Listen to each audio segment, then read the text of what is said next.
Okay, guys, welcome to Pick a Card with Bastet. So what we're going to do is sometimes we will have other gods swap out. I was going to getting this ready for Odin, and Odin was like, "No, it was okay. Go ahead, swap out with Bastet." And now, of course, she's shooing me towards him. This is how the cards are stacked. This is how they came out. It feels like she helped me to sort the cards, as the gods usually do. But now I'm getting kind of like she's kind of pushing me back towards Odin. So I guess welcome towards to pick a card with Odin. But I'm getting a nod like best at hell. So best at the assist on this. Pick a card with Odin. Our first deck, as always, is going to be Angels of Abundance. And if you want to take this as mere entertainment, go ahead, take this or any other pick a card reading you get online with a grain of salt. We usually do 6 card pick, one from the top and one from the bottom. A god may have me do more or less. So you also have your daily guidance. So daily guidance from the angels. If you want to put this in Odinese, that's okay. And now he's pushing back towards Bastet. So I'm not sure who this reading is coming from. And now we have the Jennifer Sands cards. These are the cards that were the Carnan cards. If you think this is all garbage and nonsense and you won't believe in fortune telling, these are the cards you want. The deck actually said that. I looked it up online. The deck was like, this is just hokum, but we know you like this anyhow, so here you go.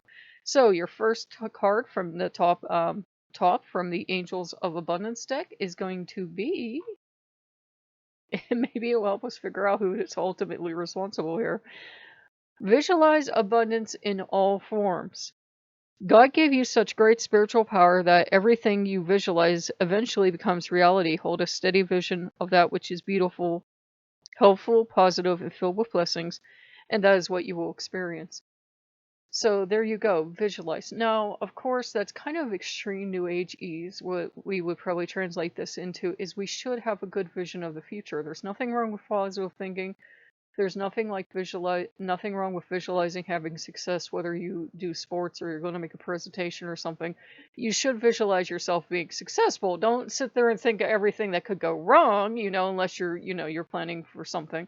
Don't sit there and think of everything that can go wrong. Visualize it being successful. Visualize you doing it correctly. If you have to go do a presentation, visualize you giving the presentation well. If you have to meet with the parents, visualize impressing the parents of your intended. So, it does help to get good visualization out there. I'm not sure who this reading is coming from then, to be perfectly honest. Your bottom of the deck is going to be unlimited ideas. I do think this is going to be Odin. I'm not sure. Your mind is one with God's infinite mind. Therefore, you have complete access to unlimited ideas guaranteed to bring blessings. All you need is to take divinely guided action to allow these ideas to come to fruition. Now, to put that in paganese, you and your patron god do have a huge amount of connection. So you can see that you have, her looking up towards, looks like she's looking up towards the moon, and she has a lantern. So she is looking towards light, but she has light herself. So if you have a healthy connection with I got very good. So if you have a very good connection with your deity, they're the ultimate light, but you do have that connection. You can go to them for ideas. You can go to them for inspiration. You can, talk things over, and you can become a team, and you can do it that way. And if you're looking at it from the we are all one idea, then there's one ultimate true God, which all the gods are aspects of, and we are two, and therefore you do have, a conduit to unlimited intelligence because it's your intelligence. So whichever way you want to go with that is fine. I'm getting a lot more tolerant lately. I have no idea why.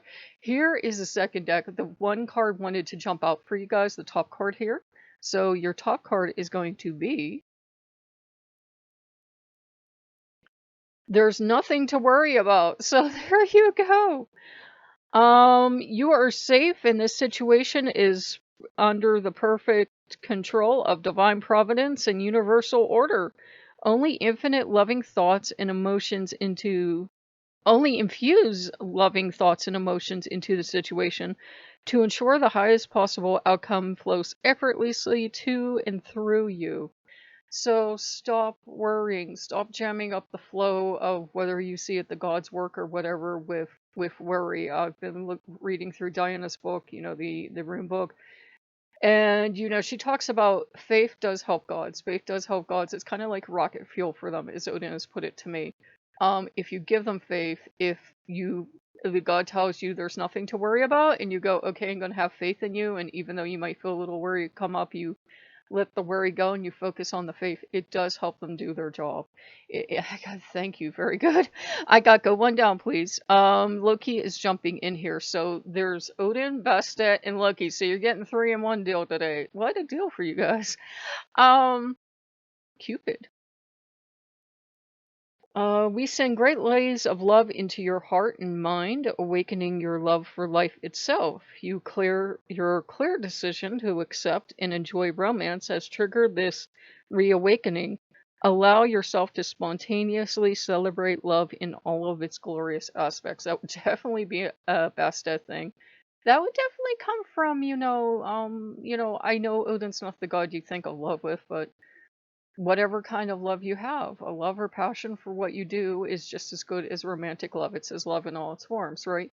And that would definitely be a Loki thing because it's spring and there's babies everywhere and there's kittens and there's bunnies and there's everything else. So I'm getting that kind of feeling with that. And let's see what our bottom card is. Release and surrender. So that seems to be really timely for a lot of us. We shower you with the blessings of our radiant love. Open your arms and release the challenges you've held tightly gripped within your hands. Open your hands, arms, and heart to our love and assistance. So we keep getting messages like these. I mean, granted, these decks talk like that, but the gods are always trying to give all of us love, and we often get mad because it's not exactly the type of love we wanted. I've been at this for quite a while. Excuse me, coffee break. Terribly sorry, but the gods are always trying to give all of us love, and we're often angry and resentful, and we won't take their love, whether because we're jealous of another person who claims to work with the same god, or because somebody else that works with the god is giving us static. We won't open ourselves to accept the love. You have to, guys. You have to. Humans are always going to be humans. We went through it in the church. We have gone through it in paganism.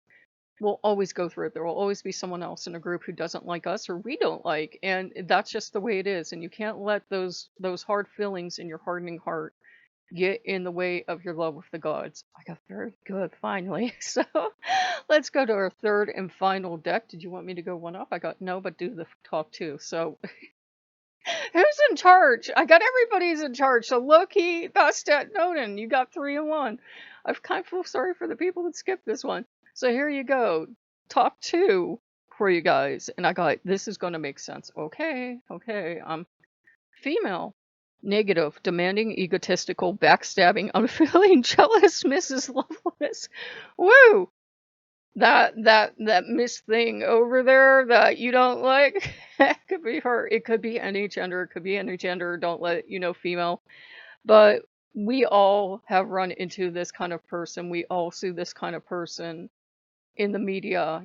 Whoever it is in the media, you can think of people like this. Wow, I don't know if that's a warning or that's calling out or what that is, but I'm just getting some of them know. So your second card that's supposed to go with that is, okay, money. Okay, again, take these with a grain of salt. Please do clarify these. You've hit the jackpot. You found the pot of gold at the end of the rainbow, the jackpot card.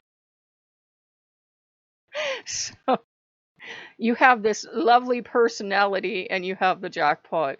Maybe protect your jackpot from that lovely personality. I'm not sure, but maybe it's just a heads up thing of, hey, guess who's coming to visit you? But jackpot is very welcome to all of us. I'm also getting, hey, don't get too excited. It might not be money. It might be something else. Maybe it might be that woman that has that, or that personage that has that kind of exterior is a jackpot. I don't know, but take these readings with a grain of salt. Sometimes these cards are ornery and don't want to work, and they are just tarot cards after all. They're Oracle fun cards. Bottom is life's journey.